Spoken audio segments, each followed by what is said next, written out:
அந்த குழந்தைய கொண்டு போய் ஒரு ஹோமில், ப்ரொடெக்டிவ் ஹோமு, அந்த ஹோமில் கொண்டு இந்த அம்மாக்கிட்ட சரண்டர் டீட் எழுதி வாங்கி அங்கே கொண்டு கொடுத்துட்டு அந்த குழந்தை எந்த நாட்டுக்கு யாருக்கு எங்கே அடாப்ஷன் போகுதுன்னு யாருக்குமே தெரியாது.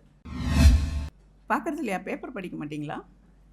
இதெல்லாம் பேப்பரில் வந்தது தான், நானே சொல்லலை, பேப்பரில் வந்த விஷயங்கள் தான். இப்போ something happens to me, who will protect, அது நம்ம ஞாபகத்துக்கு வரும்ல. தடைகளை உரைத்து விடும் என்று நாங்கள் நம்பவில்லை, அது இன்னும் சில புது விலங்குகளைத்தான் பூட்டி தந்திருக்கிறது. அவங்களுக்கு நீங்கள் என்ன பதில் சொல்லுவீங்க? அவங்க எப்படி டிஸ்கிரைப் பண்ணுவாங்க? முதல்ல there are lot of things to be done. நம்ம கொஞ்சம் செஞ்சிட்டோம்னு சொல்லிகிட்டு இருக்கோம், எதுவுமே செய்யலை இன்னும். Good afternoon. Thank you very much for the wonderful listening. இந்த ப்ரோக்ராம் வந்து மனிதம் அந்த பேரை சொன்னோடனே இதை விட ஒரு அப்ரோப்ரியேட் நேமோ ஒரு ஆர்கனைசேஷனோ இருக்க முடியாது விக்டிமைசேஷனை பற்றி பேசுறதுக்கு, ரைட்டா? மனிதம் தான் விக்டிமைசேஷன். மனிதம் எங்கெல்லாம் இல்லையோ அங்கே தான் விக்டிமைசேஷன் இருக்கும். அதனால் வந்து it is a best organisation. உங்களோட மத்தியான நேரத்துக்கு ரொம்ப தியரியெல்லாம் ரொம்ப பேசாமல், செக்ஷன் வைஸ் அப்படி சொல்லி உங்களெல்லாம் போர் அடிக்க வைக்காமல் கொஞ்சம் 1-2 எங்கள் கேஸ் எல்லாமும் உங்களுக்கு நான் சொல்ல போகிறேன். இப்போது இந்த டாபிக் வந்து recent trend in victimisation of women and girls. எவ்வளோ பேர் வந்து இந்த விக்டிமைசேஷன், அதுலேயும் ரீசன்ட் ட்ரெண்ட், அதுலேயும் confine to women and girls, இது வந்து இன்னமுமே வந்து இந்த விமன் விக்டிமைசேஷனை பற்றி தான் பேசுவாங்களா?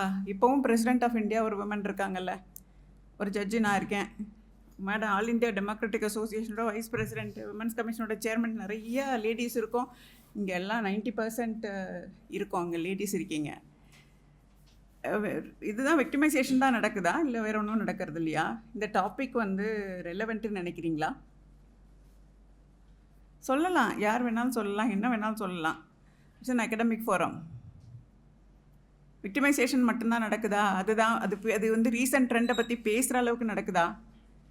நடக்குதுன்னு நினைக்கிறீங்களா? எஸ், நடக்குதா? மகள்களை தின்னும் தேசம், இந்த டைட்டில் எப்படி இருக்குது? மகள்களை தின்னும் தேசம். இது ஒரு கவிதையினுடைய ஒரு வரி.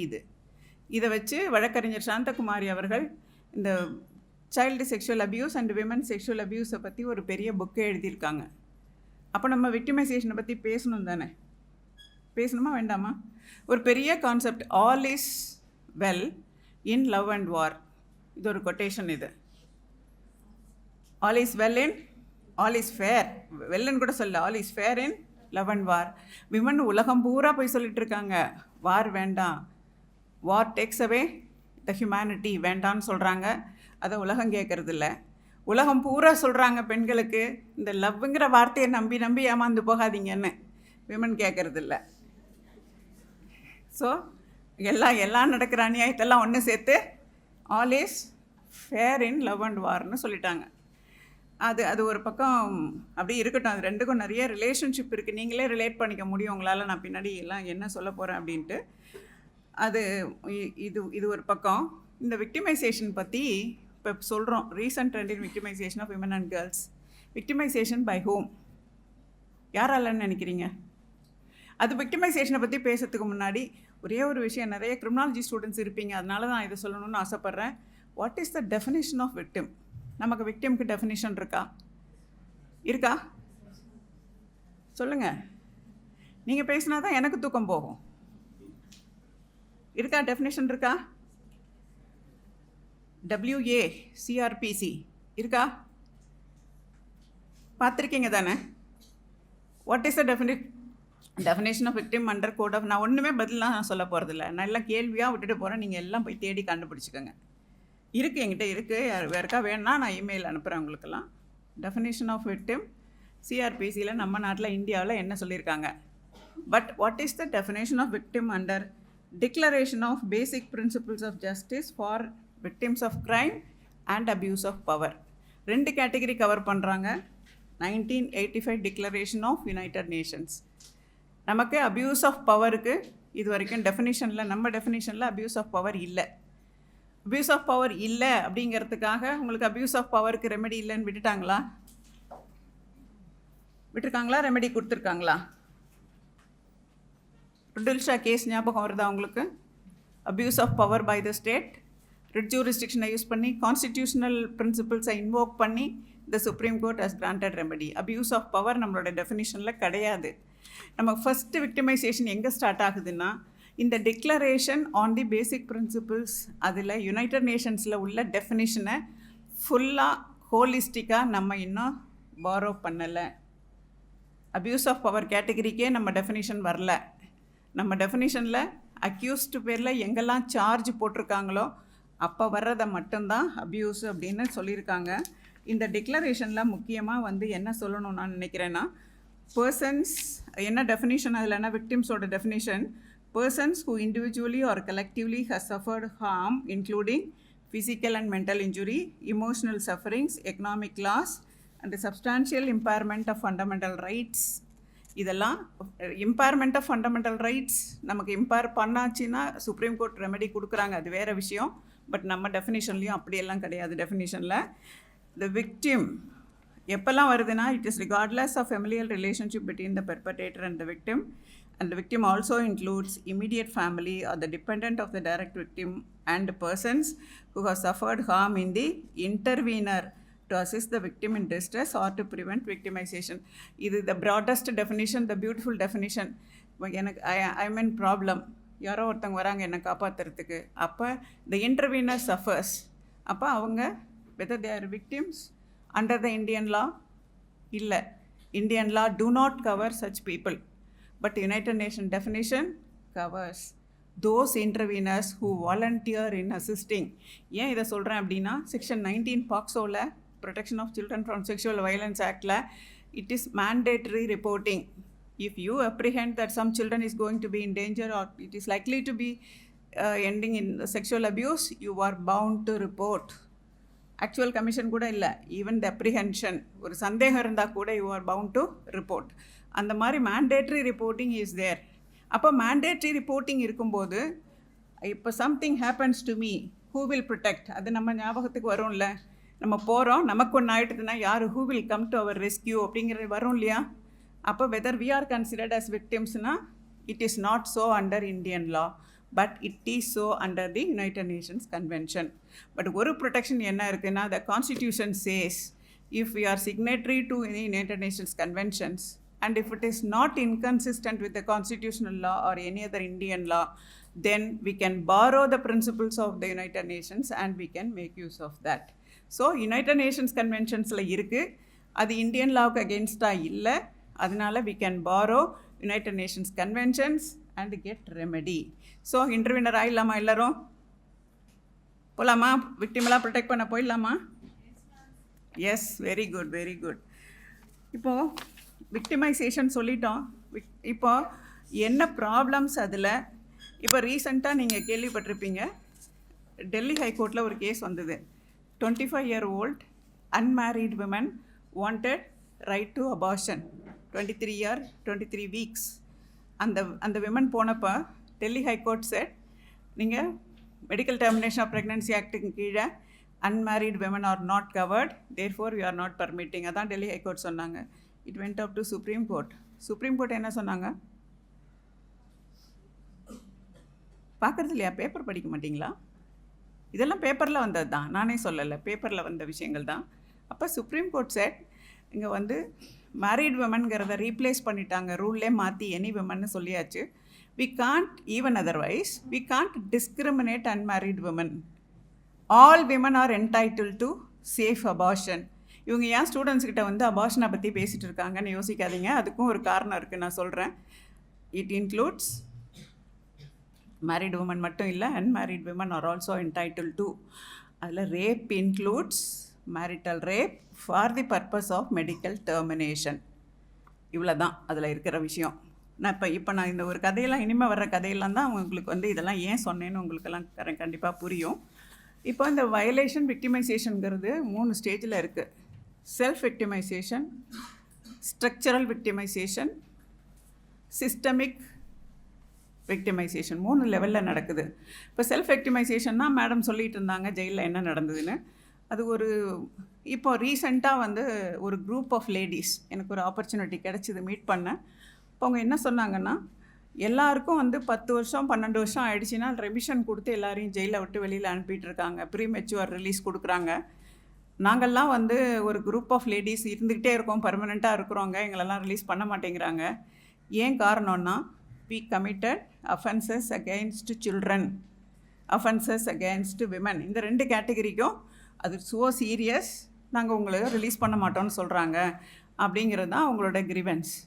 என்ன கேஸ் அவங்க பேர்லன்னா, அவங்க எல்லாருமே ஒரு கேட்டகரி. என்ன கேட்டகரினா, அவங்களுக்கு அவங்களால அவங்க வாழ்க்கையை நடத்த முடியல. அங்கே அவங்க உள்ள சிஸ்டமில் unequal power relation, unequal opportunities, unequal treatment, அவங்களால சந்தோஷமாக வாழ முடியல. They wanted to end their life. Self victimisation கூட அதை ஸ்ட்ரிக்டாக சொல்ல முடியாது. இருக்கிற சூழ்நிலைகளில் அவங்களால அப்படி எதை பண்ண முடியல, இருக்க முடியல, சூழ்நிலைகள் இருக்க விடலை.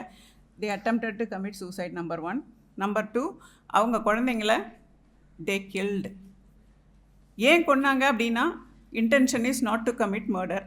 அவங்க இன்டென்ஷன் என்னென்னா, அவங்க குழந்தைய அவங்கள தவிர யாராலும் அந்த அஃபெக்ஷனை கொடுத்து கேர் அண்ட் கன்சர்ன் கொடுத்து வளர்க்க மாட்டாங்க, அந்த குழந்தைய விட்டுருவாங்க அப்படிங்கிறது தான் அவங்களுடைய திங்கிங். அவங்களுக்கு அப்படி தான் இருந்தது. அதனால் அவங்க வந்து அந்த குழந்தைங்கள அவங்க கொலை பண்ணாங்க. இதுதான் அவங்க மேலே உள்ள சார்ஜஸ்.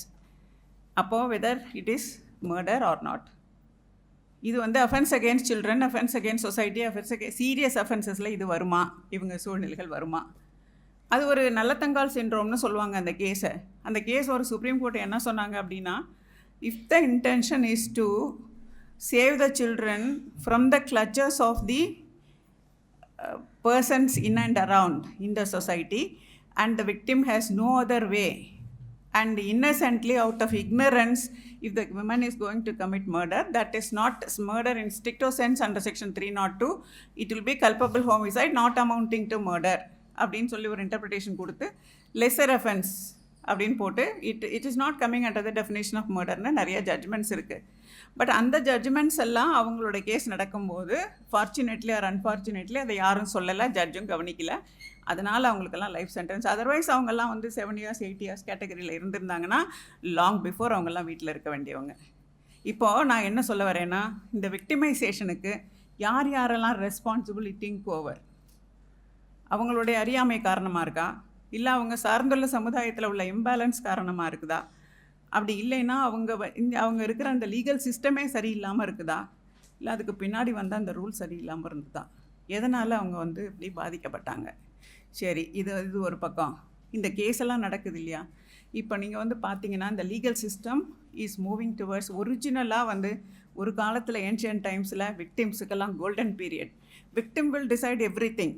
விக்டிம் ஆகிட்டாங்கன்னா அவங்களுக்கு என்ன வேணும், எனக்கு இன்றைக்கி என் வீடு அவங்க அடிச்சுன்னு இருக்குனாங்க, எனக்கு இதே மாதிரி ஒரு வீடு கட்டி கொடுக்க சொல்லு, எஸ் கட்டி கொடு. சென்டென்சிங், இந்த இதுக்கு பனிஷ்மெண்ட் என்ன செய்யணும், அந்த அம்மா மரத்தில் கட்டி வச்சு அடினா அடித்து தான் ஆகணும். Victim will decide everything ஒரு காலத்தில்.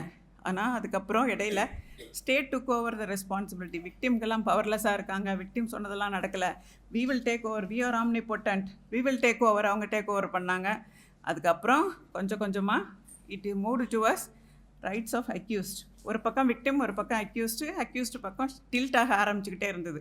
அது எங்கே ஆரம்பிச்சதுன்னா, அந்த பரிதாபம், ஐயோ பாவங்க ஜெயிலில் இருக்காங்க, ஒரே ஃபர்ஸ்ட் கேஸ் இஸ் அரெஸ்ட் பண்ணி உள்ளே இருக்காங்கன்னொடனே ஐயோ பாவம்னு நினச்சி ஆரம்பித்தது அது வந்து மிஸ்பிளேஸ்டு சிம்பத்தி ஆகிடுது. அக்யூஸ்டு பக்கம் நிறைய எல்லாம் பேலன்ஸ் ஆக ஆரம்பிச்சிது. இப்போ ரீசண்டாக it is moving towards international conventions வந்த பிறகு இப்போ it is again moving towards victims. நான் ஒரே ஒரு பாக்ஸோ விக்டிம் பற்றி அதிலெல்லாம் என்ன மாதிரி இருக்குன்னா, if a child wants to prefer a complaint, அந்த complaint should be recorded by non uniform police officer. Uniform போடாத போலீஸ் ஆஃபீஸர் வீட்டில் போய் தான் எழுதணும். அந்த சைல்டு சொன்ன அந்த லாங்குவேஜில் தான் எழுதணும். இவங்க போலீஸ் ஸ்டேஷனுக்கெல்லாம் எதுக்காகவும் அந்த குழந்தையெல்லாம் கூப்பிட முடியாது. அந்த குழந்தைக்கு சப்போர்ட் பர்சன்ஸ் கொடுக்கணும், லீகல் எய்டு இருக்குதுன்னு சொல்லணும், என்னென்ன உதவிகள் இருக்கோ கொடுக்கணும், ப்ரைவேட் ஹாஸ்பிட்டலோ கவர்மெண்ட் ஹாஸ்பிட்டலோ ட்ரீட்மெண்ட் ஃப்ரீயாக கொடுக்கணும். ஆல் கைண்ட்ஸ் ஆஃப் ஒரு விக்டிமுக்கு என்ன தேவையோ எல்லாத்தையும் வந்து சட்டத்தில் கொடுத்துருக்காங்க. ஃபைன், நல்லா இருக்கா? அந்த சிஸ்டமில் இவ்வளவும் சொல்கிறோம். அந்த child what does a child feels about the system. நான் ஒரு போயம், அது ரொம்ப அழகான போயம் அது. பட் இந்த சிஸ்டம் வந்து ரெக்கார்டடாக மெக்கானிக்கலாக எப்படி அப்ளை பண்ணுறோம், எப்படி வந்து ஒரு குழந்தைய கூட நம்மளால் புரிஞ்சிக்க முடியல, ஒரு குழந்தை வந்து நம்மளை பார்த்து சிரித்து துப்புறாங்கன்னு சொல்லுவாங்கள்ல, அதை விட மோசம் இது. நான் அந்த போயம் படிக்கிறேன் கேளுங்க. இது வந்து ஒரு சின்ன குழந்தை, அப்பா அப்பா தான் வந்து தப்பு பண்ணவர் இந்த குழந்தைக்கு எகென்ஸ்டாக. அப்போது இந்த குழந்தைக்கு யார் விட்னஸ்? அந்த அம்மா வந்து இந்த குழந்தை பக்கம் இருக்க போகிறாங்களா, அந்த அப்பா பக்கம் இருக்க போகிறாங்களா? இப்போ இந்த விக்டிம் எப்படி இந்த ப்ராப்ளத்தை ஃபேஸ் பண்ண போகிறாங்க? இதில் யார் விக்டிம் ஆகுறாங்க? விக்டிமைசேஷன் எங்கேங்கிறது தான் இந்த poem. I asked you for help and you told me you would if I told you the things my dad did it to me. You asked me to trust you and you made me repeat them to 14 different strangers. You made me to repeat them to 14 different strangers. I asked you for privacy. You sent 2 policemen to my school like I was the one who was being busted. I asked you for help and you gave me a doctor with cold hands who spread my legs and stared me just like my father. Father தான் அதில் தப்பு பண்ணவர். The child chase, எங்கள் அப்பா என்ன பண்ணாரோ, எந்த கேவலத்தை பண்ணாரோ அதே மாதிரி எங்கள் அப்பா என்னை எப்படி பார்த்தாரோ அதே மாதிரி இந்த டாக்டரும் ஜஸ்ட் லைக் தட் என் காலை விளக்கி விட்டார், ஜஸ்ட் லைக் தட் என்ன பார்த்தாரு. Is the system doing justice? Is the system addressing the victims? விக்டிம்க்கு ஏதாவது ரெமெடி இருக்கா இந்த சிஸ்டமில்? I asked you for confidentiality, you let the newspapers get my story. I asked you for protection, you gave me a social worker. Do you know what is it like to have more social workers than friends? I asked you for help and you forced my mom to choose between us. She chose him, of course. The mother chose the father. She was scared and she had a lot to lose. I had a lot to lose too. The difference is, you never told me how much. I asked you to put an end to my abuse. You put an end to my whole family. You took away the nights of hell and gave me days of hell instead. You have changed my private nightmare for a very public one. இதுதான், this is how a child who suffered a child sexual abuse speaks. நம்மளாம் எதுக்கு இருக்கோம்? இதெல்லாம் கேட்கும்போது நாங்கள்லாம் அங்கே உட்காந்து ஆக்சுவலாக கேட்டவங்க. அந்த ஹாசினி கேஸில் death sentence confirmation game before my bench. 2 பேர் ஆர்குமெண்ட்ஸ்லாம் வந்து 23 வயசு சின்ன பையன், இன்ஜினியரிங் படிச்சிருக்கான், அதை பண்ணியிருக்கான், இதை பண்ணியிருக்கான், எல்லாம் பண்ணியிருக்கான். மனுஷனாக நடந்துக்கலாம், மனுஷனாக நடந்துக்கிட்டு இருந்தால் போருமே. நீங்கள் பெருசாக ஒன்றும் தாஜ்மஹால் கட்ட சொல்லி யாரும் கேட்கலையே. அந்த சின்ன குழந்தை, ஒரு நெய்பரு, நீ வா எங்கள் வீட்டில் நாய்க்குட்டி இருக்கு உனக்கு காட்டுறேன்னு கூப்பிட்டுட்டு போய் ஏமாற்றி எல்லாம் பண்ணி கடைசியாக ஸ்கூல் போயிட்டு வந்த குழந்தைய எரிஞ்சு போன சாம்பலாக ஒரு பேரண்ட்ஸ் பார்க்கணுன்னா அதை விட துரதிர்ஷ்டம் என்ன வேணும் நாட்டில்? This is how the system is. அது it is not so easy to decide this kind of cases. ஏன்னா when a child is the victim, எப்படி டிசைட் பண்ணுவீங்க? How do you expect a child to speak? ஒரு சின்ன குழந்தைக்கு the subject of sex என்னவா இருக்குது அந்த செக்ஸு? இட் இஸ் நமக்கு பொறுத்த வரைக்கும் ஹிடன் அஜெண்டா. நம்ம பேசவே மாட்டோம், அதை வெளியில் பேசியே இருக்க மாட்டோம். நமக்கே சில உறுப்புகளுக்கெல்லாம் வார்த்தை கேட்டிங்கன்னா எனக்கு சொல்ல தெரியாது, உங்களுக்கு சொல்ல தெரியாது. How do you expect the child to describe? Recently there was a conference in Bhopal, 10 years of review of POCSO cases. அப்போ அவங்க சொன்னதெல்லாம் என்ன சொன்னாங்கன்னா, at least till a certain age, law did not say எந்த ஏஜில் அவங்களுக்கு பேசக்கூடிய தகுதி இருக்குதுன்னு லா சொல்லலை. அப்போது how do you expect the child to speak out? நீங்கள் the child did not speak outனு நீங்கள் அக்யூட்டல் கூட பண்ணலாம். பண்ணிட்டீங்கன்னா இப்போ how does the child get justice? இதெல்லாம் பெரிய விஷயமா பேசினாங்க.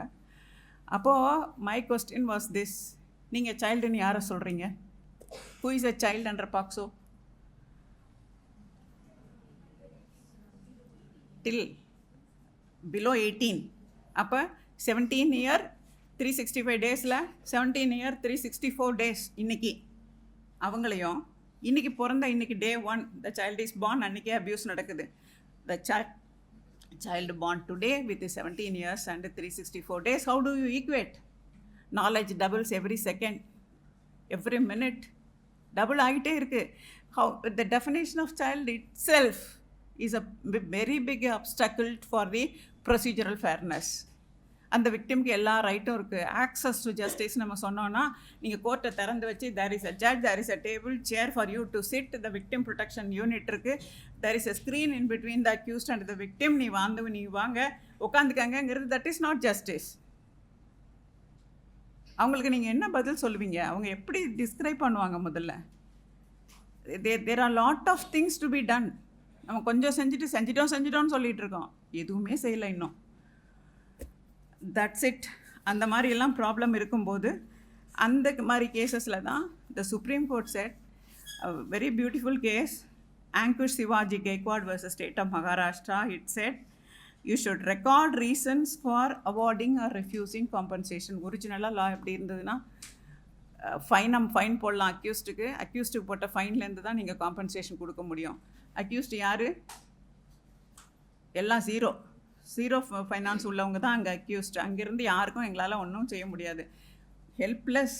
இவங்ககிட்டே ஒன்றும் இல்லை, இவங்ககிட்டேருந்து யாருக்கு வாங்கி என்ன காம்பன்சேஷன் கொடுக்க முடியும்? ஒன்றும் செய்ய முடியாது.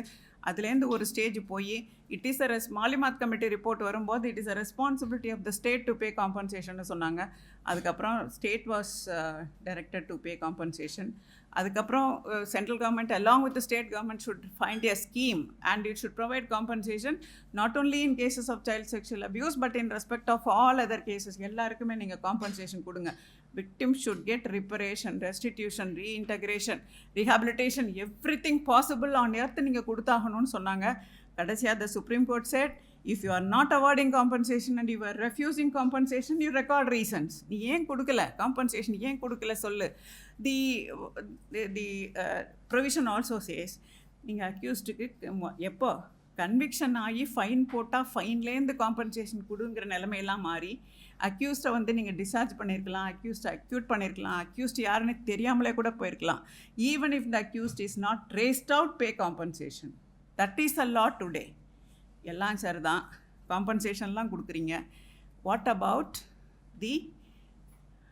இந்த அபார்ஷன்? அங்கே தான் வர ஆரம்பித்தோம். இப்போது அபார்ஷனில் இப்போது என்ன நடந்துக்கிட்டு இருக்கு நாட்டில்? Are they satisfied with the compensation? Or அப்படி கேட்குறத விட இந்த காம்பன்சேஷன் கொடுத்தா மட்டும் அவங்க பிரச்சனையெல்லாம் தீர்ந்துருதா? ஒரு விமனுக்கு ஒரு ஹாப்பியஸ்ட் மொமெண்ட் எதுன்னு கேட்டால் நீங்கள் என்ன சொல்வீங்க? எங்களெல்லாம் மேரிட் உமனை கேட்டால், maybe you are all educated now, married உமன்லாம் கேட்டிங்கன்னா என்ன சொல்லுவாங்க? Including prime minister Indira Gandhi என்ன சொன்னாங்கன்னா, என்னுடைய மகன் ராஜீவை கையில் தூக்குன அந்த நிமிஷம் தான் என் வாழ்க்கையில் சந்தோஷமான நிமிஷம் அப்படின்னு அவங்க சொன்னாங்க. ஆல்மோஸ்ட் யாரை கேட்டிங்கனாலும் தாய்மை ஒரு பெரிய உணர்வு, குழந்தை பிறத்தல்ங்கிறது ஒரு பெரிய வரம், அந்த ஒரு நிமிஷத்தில் தான் நாங்கள் சந்தோஷமாக இருந்தோம் அப்படின்னு சொல்லுவாங்க.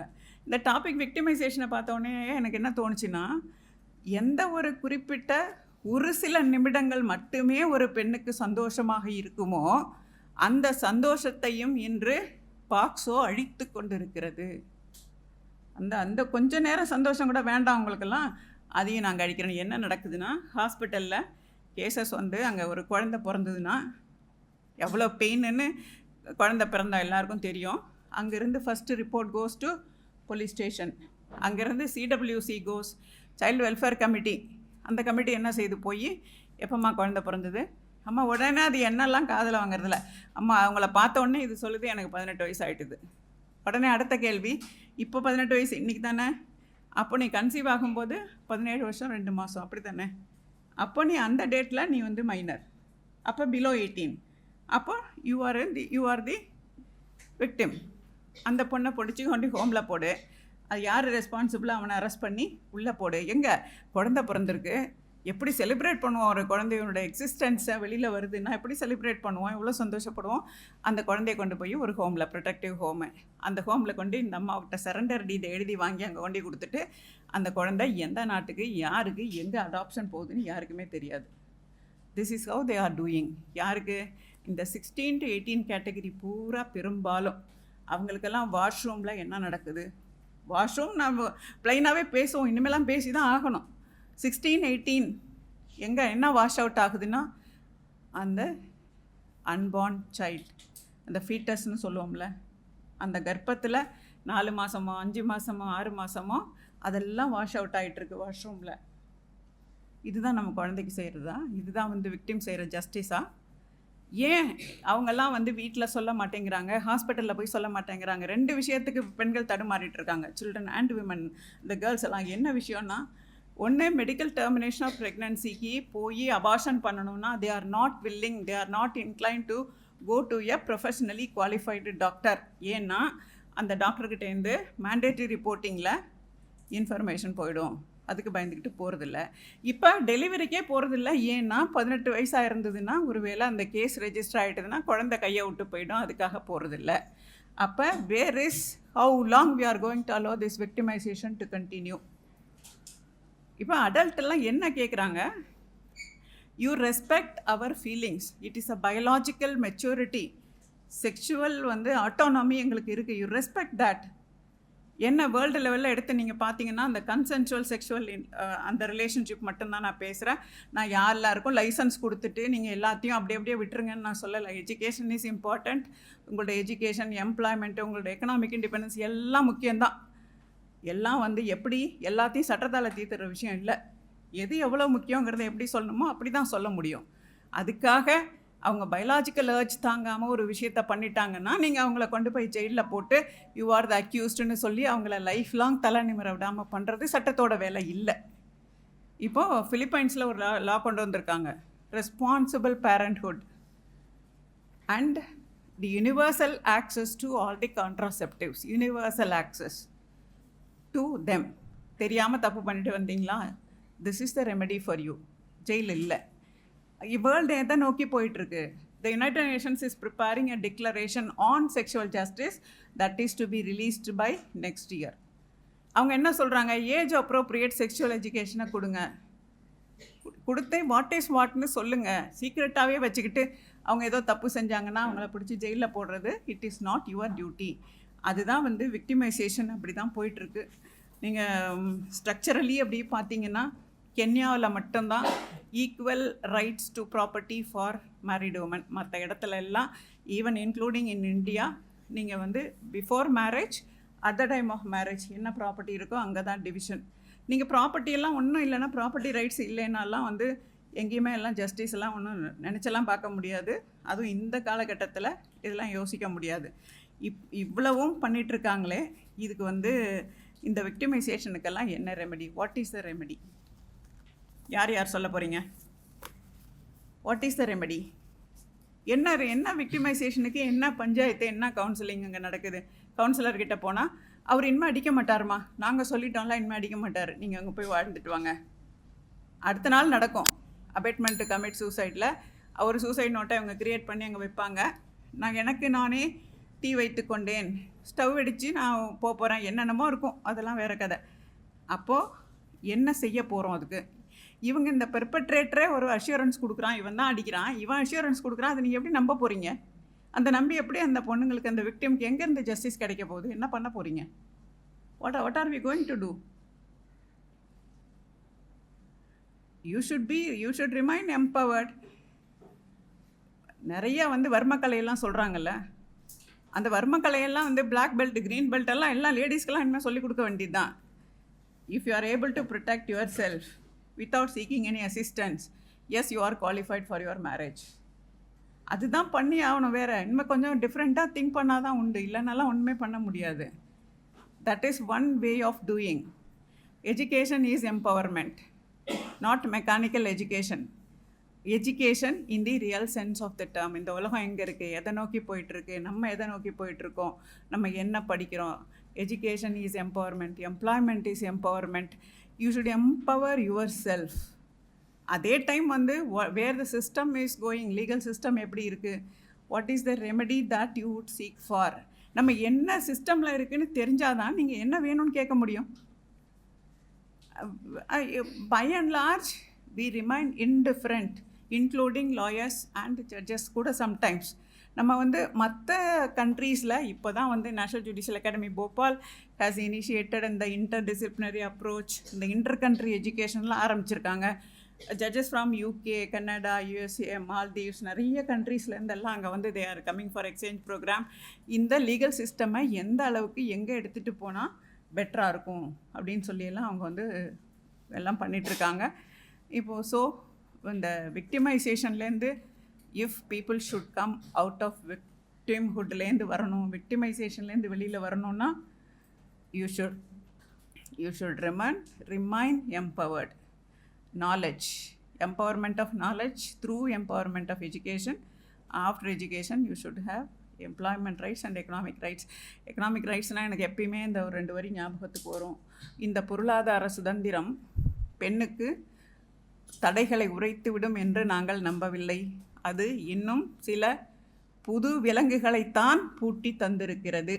இதிலேருந்து all the victims should come out. Thank you very much for the opportunity.